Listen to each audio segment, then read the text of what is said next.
কি সুন্দর বিরিয়ানির সুবাস বেরোচ্ছে। এই ভাই তো মনে হচ্ছে কিনে নিয়ে যাচ্ছে। আমি আজকে আমার মাছদানি কিনে নিয়ে যাব। এই টেবিলটা পরিষ্কার কর, প্লেটটা পরিষ্কার কর। এই ভদ্রলোক আবার কি রে?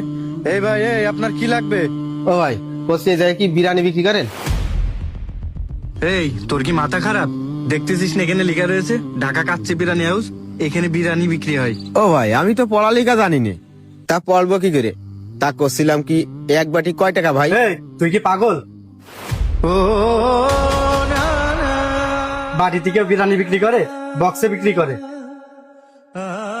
খাসি 150, মুরগি 140, কোনটা লাগবে বল? ওরে আল্লাহ, কি করছেন ভাই? এই 100 টাকা দিলি তো ওই পোল্ট্রির দোকানেতে ভালো একটা মুরগি হয়ে যায়। ও ভাই, করছি আমারে 40 টাকার বিরিয়ানি দেওয়া যাবেন না? আরে ভাই, এই বিরিয়ানি তোর মতো গরিব মানুষের জন্য না।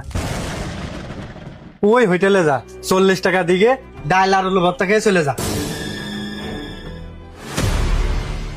ও ভাই, এরকম কথা করছেন কেন? দেন না, আমরা গরিব মানুষ। 1 টাকাতে বিরিয়ানি কিনে কন দেখাবো কন?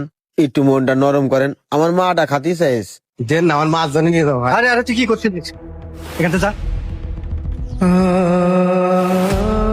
জনে আশেপাশে না দেখিস। আপনি ওই ব্যবসা দ্বারা ব্যবহার করছেন কিন্তু ভাই। আর ভাই কোয়েন না, ও 40 টাকা নিয়ে চলে আসে বিরিয়ানি খাতি। আপনি কোন এই যুগে 40 টাকায় বিরিয়ানি পাওয়া যায়? ও ভাই, আমি বিরিয়ানি খাতে আসিনি, আমি আমার মাছ জন্য বিরিয়ানি নিতে এলাম। আমার কাছে 40 টাকায় আছে, তাই করছিলাম 40 টাকায় বিরিয়ানি দিচ্ছি। আর ওই ভাই আমার ধাক্কা মেরে ফেলা দিয়েছে। আচ্ছা ভাই, ঠিক আছে, আপনি একটু ভিতরে আসেন। ওনার সাইড দিয়ে দাও, ভিতরে পাঠাও।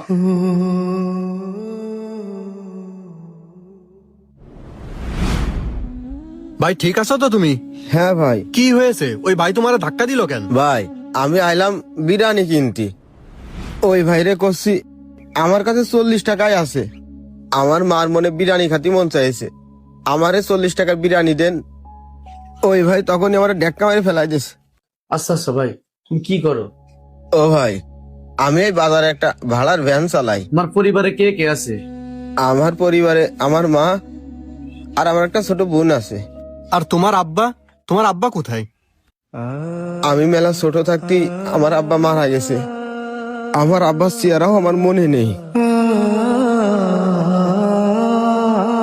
জানেন, আমার আব্বার কথা মেলা মনে পড়ে, কিন্তু কিছু করার নেই ভাই, আর কোনোদিন দেখতে পারবো না।